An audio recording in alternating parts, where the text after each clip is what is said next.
Eli hyvää iltapäivää vaan kaikille. Mun nimi on Reunasen Sami. Olen viimeisen vuoden liikunnanopettaja ja opiskelija tuosta Jyväskylän yliopistolta. Ja, meikäläisellä on ollut siinä opintojen aikana motorinen kehitys, motorinen oppiminen, taidon oppiminen on ollut semmoinen niin asia, mihinkä on perehtynyt näissä opinnäytetöissä.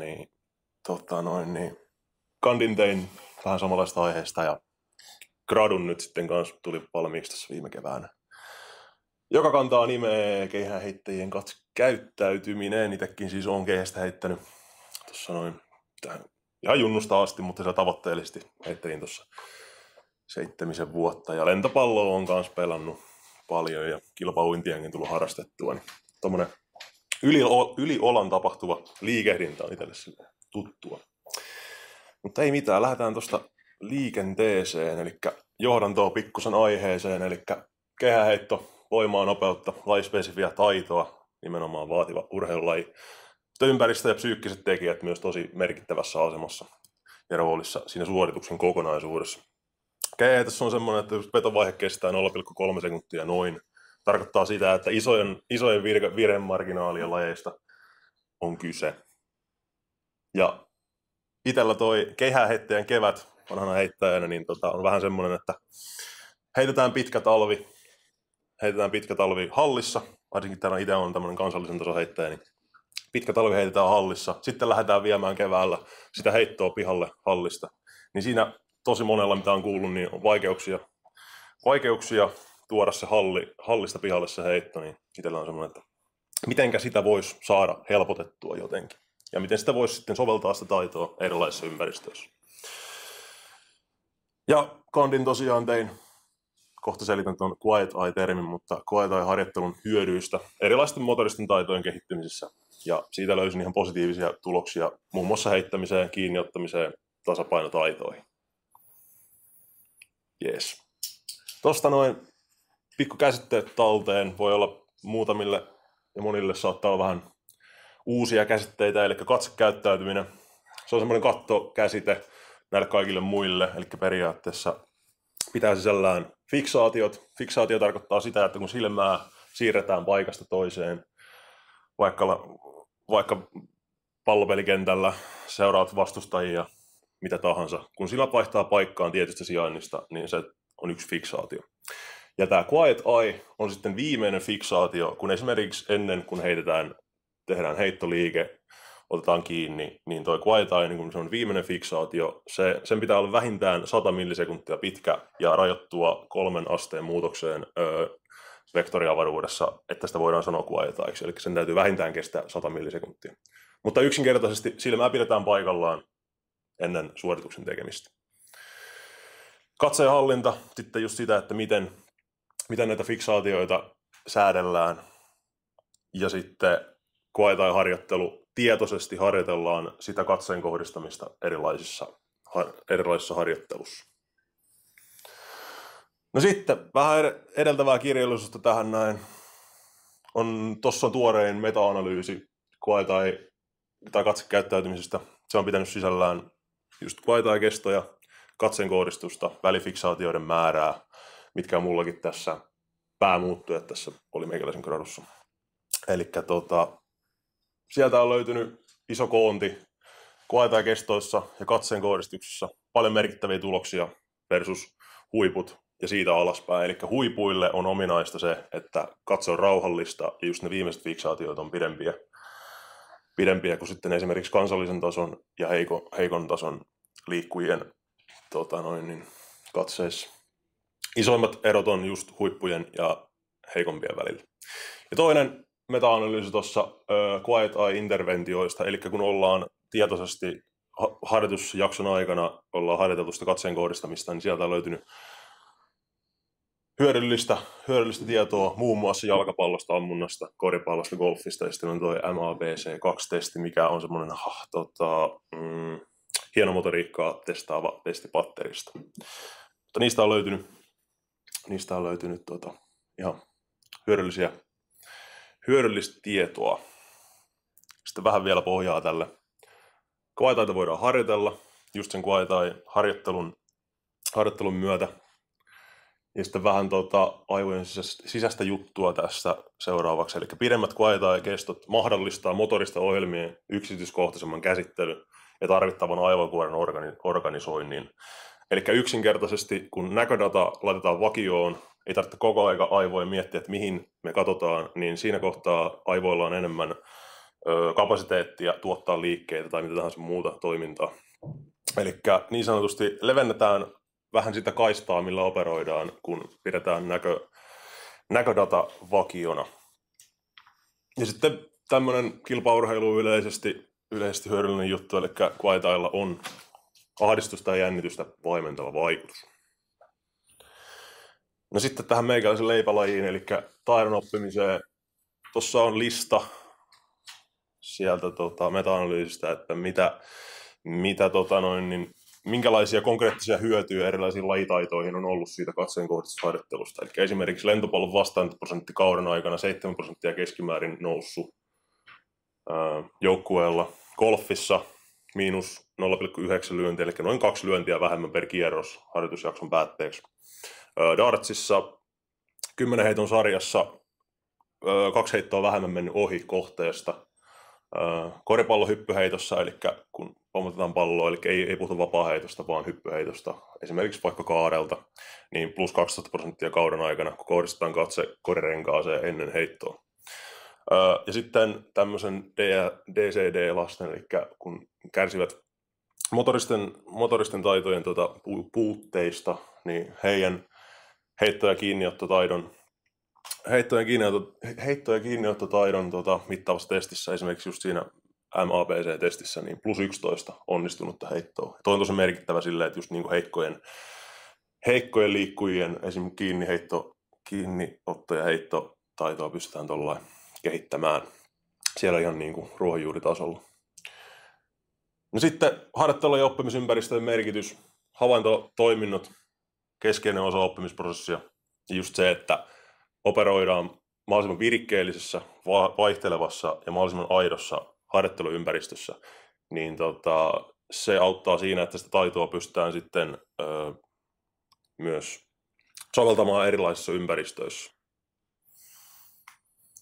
Hyvä esimerkki tässä on se, että kun keihääheittäjä paiskoo lokakuusta maalis-helmikuulle pressuun keihästä, niin se taito siinä talven aikana vakioituu tuohon visuaaliseen ympäristöön, mikä on tossa, eli tuossa on Kuopiohallista ja Pirkkahallista heittopressut. Paiskotaan meneen tuommoiseen visuaaliseen ympäristöön koko talvi. Sitten mennään kesällä, joka viikko vaihtuu heittopaikka, tuossa 2 alinta, ne on vain esimerkkejä.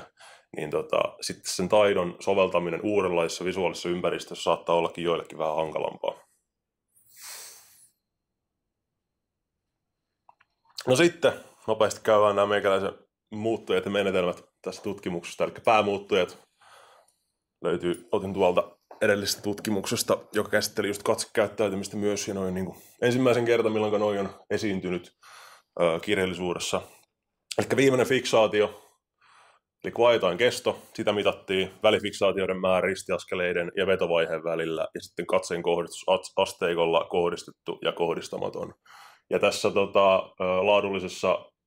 laadullisessa asteikolla käytiin asiantuntija-arvioitsija ja katsottiin hänen kanssa yhdessä, että onko katse kohdistettu tai kohdistamaton noilta silmänliikevideoilta. Tasoryhmät meikäläisillä oli huippuheittäjät, eli SM-luokan heittäjät. SM-luokka taitaa olla 82 metriä. Siitä -1 metri, niin saatiin 4 huipputasoheittäjää niillä kriteereillä tähän tutkimukseen. Kansallisen tason heittäjiä, eli SM-luokasta alaspäin, mutta kuitenkin rajautuen C-luokan tulokseen. Ja noin on tosiaan Sullin pistetaulukon mukaan katsottu tulokset. Tutkimusjoukossa 4 huippuheittäjää, paras taisi olla 88 heittäjä, ja sitten 82 asti oli huippuheittäjiä. Naisissa myös oli sama, että 59 metriä oli pitänyt heittää, että oot SM-luokan heittäjä, ja siitä alaspäin sitten C-luokan heittäjä. Siitä rajautuu kansalliseen tasoon. Mittarina meikäläisellä yliopistolta löytyy tämmöisiä Pupil Labsin Invisible-laseja. Tuossa löytyy meikäläisen mittalaitekokonaisuus, eli käytin tämmöistä vyötä, mihin laitettiin puhelin sisään, puhelimesta laitettiin recording päälle. Se lähti kuvaamaan silmiä noiden lasien kautta 200 kuvaa sekunnissa. Eli nämä laitteet rupeaa olemaan aika tarkkoja nykyään. Noikin on jo vuodelta 2019. Tostakin on ilmeisesti Pupin Labs jo on yhdet uudet lasitkin jo julkaissut, mutta kuitenkin se, että 200 kuvaa sekunnissa, kun saadaan silmiä kuvattua, niin se on jo aika merkittävää tieteellistä tietoa.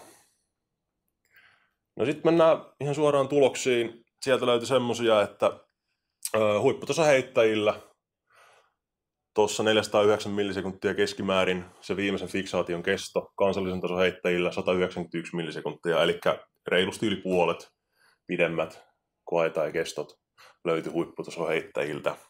Ja toinen on myös se, että huipputasoheittäjillä kaikilla katse oli kohdistettu.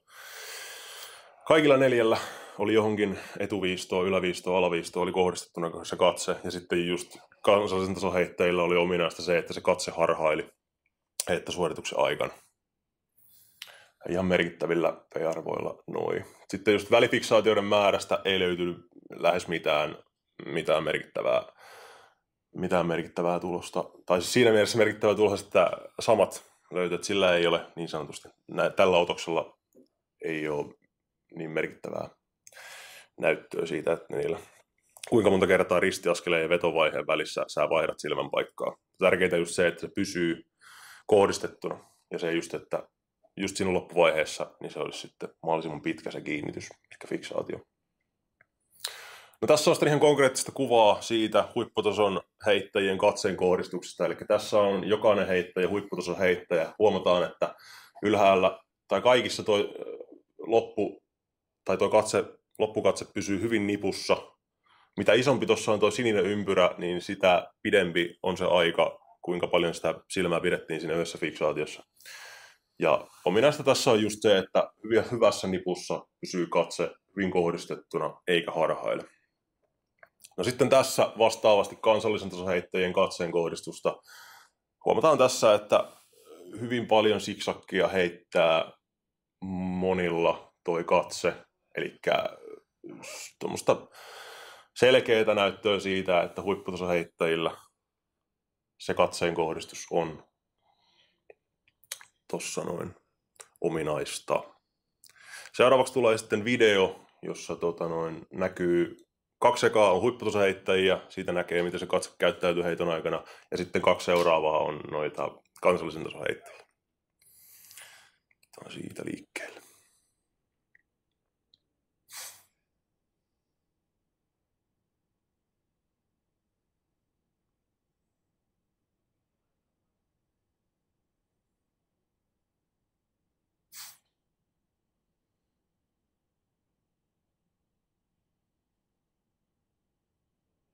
Ja sitten 2 kansallisen tason heittäjiä.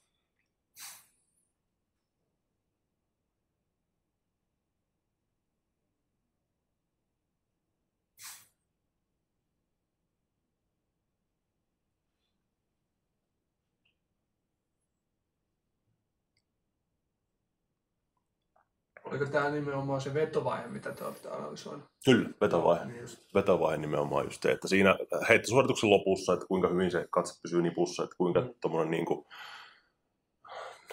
sanotaan vaativa taidollinen suoritus pystytään suorittamaan. Just se, että miten se katse käyttäytyy siinä kohtaa. Mennään sitten suoraan ihan johtopäätöksiin, mitä saatiin näistä tuloksista selville. Eli huippuheittäjien koe- tai kestot, se viimeisen fiksaation kestot, yli puolet pidemmät kuin kansallisen tason heittäjillä. Tarkoittaa sitä, että valmiudet tuottaa tarkemmin motorisia ohjelmia ja liikkeitä. Kaikkien huipputason heittäjien vain yhden kansallisen tason heittäjän katse oli kohdistettua.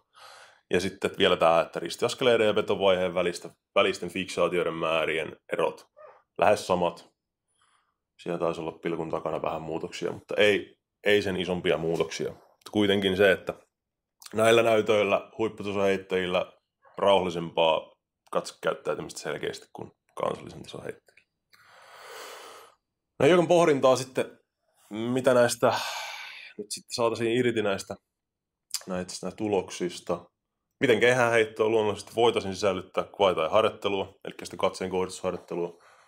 Heittoseinän drillit, paukutetaan paljon moukkua seinään tuolla Rikukin on varmaan kuullut joskus, kun onneksi siirrettiin se nyt toiseen puolelle halliin. Niin paukutetaan paljon palloa seinään niissä. Selkeätä katseen kohdistusharjoittelua siinä samalla, kun paukutetaan sitä moukkua seinään, niin ottaisiin tämmöinen huomioon. Treeniviikon harjoittelu eri paikoissa, 2 erilaista heittopaikkaa jo harjaannuttaa sitä katsetta soveltamaan sitä erilaisissa ympäristöissä, mikä voisi sitä ehkä helpottaa sitten, kun mennään ulkoheittämiseen kesällä. Sitten aina uudessa ympäristössä tietoinen katseen kohdistuksen pohtiminen. Että aina kun mennään uuteen paikkaan, niin katsotaan vähän, että mihinkä mä voisin kohdistaa sitä katsetta suorituksen aikana. Semmoista tietoista skannaamista. Ja sitten vähän semmoinen, että taideoppimisessa blokkiharjoittelu, blokkityylinen harjoittelu vai muuttuva harjoitteluympäristö. Blokkiharjoittelua käytetään kestävyys- ja voimalajeissa todellakin hyvästä syystä, mutta sitten just se, että toimiiko se samalla tavalla taideoppimisessa vai harjoitellaanko sitä taitoa monipuolisessa ympäristössä vai jauhetaanko samaa juttua samassa ympäristössä. Ja sitä kautta just sitten toi katseenhallinnan harjaantuminen uusiin ympäristöihin. No sitten pikkusen erotellaan huipputasoheittäjien ja kansallisen tasoheittäjien talviharjoittelua. Huipputasoheittäjillä voi olla 3 kertaa talvessa mahdollista käydä ulkomailla heittämässä, harjoittamassa sitä ulkoheittämistä. Ja kansallisen tasoheittäjillä vaan nykyisillä resursseilla niin ei ole vaan samanlaisia mahdollisuuksia lähteä kesken talven ulkomaille treenaamaan. Niin se, että huippuheittäjillä on ulkoheittäminen alkaa paljon nopeammin aikaisemmassa vaiheessa kuin noilla kansallisilla tasoheittäjillä. Onko siihen vastauksena, että mennään tohmajärveläiseen tyyliin lumikolat kädessä kentälle ja mennään paiskumaan sinne ulos myös talvella sitä keihästä, vai miten sitä sitten lähdetään purkamaan. Ja toinen on sitten myös se, että mitä huomasin tässä, että pidemmät ristiaskeleet teknillisesti pidemmät ristiaskeleet oli ominaista huipputasoheittäjille.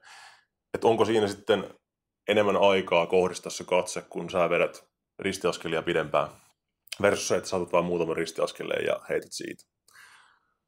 Että onko se sitten vaan tekniikan mukanaan tuoma ominaisuus, että se katse pysyy hyvin nipussa. No nopeasti sitten vahvuudet ja heikkoudet tähän tutkimukseen. Tämähän oli pilottitutkimus katsekäyttäytymistä kehäheitossa. Tätä ei ole koskaan kukaan ikinä ei ole tämmöistä tehnyt. Ja kuitenkin löydettiin sitten selkeää näyttöä katsekäyttäytymisen merkityksestä kehäheitossa. Ja sitten just se, että lisänäyttöä, tasoeroja, lisänäyttöä siitä, että huipputason ja siitä alaspäin noi tasoeroja voidaan myös selittää tämmöisellä katsekäyttäytymisellä. No ongelmakohdat tietysti aina, noi on aika herkkiä laitteita, noi tommoset, kun siellä on paljon erilaisia sensoreita noissa silmänliikekameroissa, inertiaa ja herkkiä sensoreita, niin se luotettavuus niin uudessa lajissa noilla aseilla, niin se on aina vähän kysymysmerkillistä, mutta se, että valmistajan testeissä kuitenkin nämä on tosi monessa lajissa oli todettu luotettaviksi, niin se on paras lähde, mikä on, ja sillä on mentävä, mutta aina täytyy vähän sitä kuitenkin miettiä. Sitten tietysti otoskoko on verrattain hyvin pieni, pitäisi olla vähintään 8,8, että voisi olla hiukan semmoista niin oikeasti ihan luotettavaakin pienen aineiston tulosta, mutta suuntaa näyttäviä tuloksia. No tulevaisuutta kohden sitten, mitä voisi tässä tutkia, koetaan ja harjoittelun vaikutus pitkällä aikavälillä.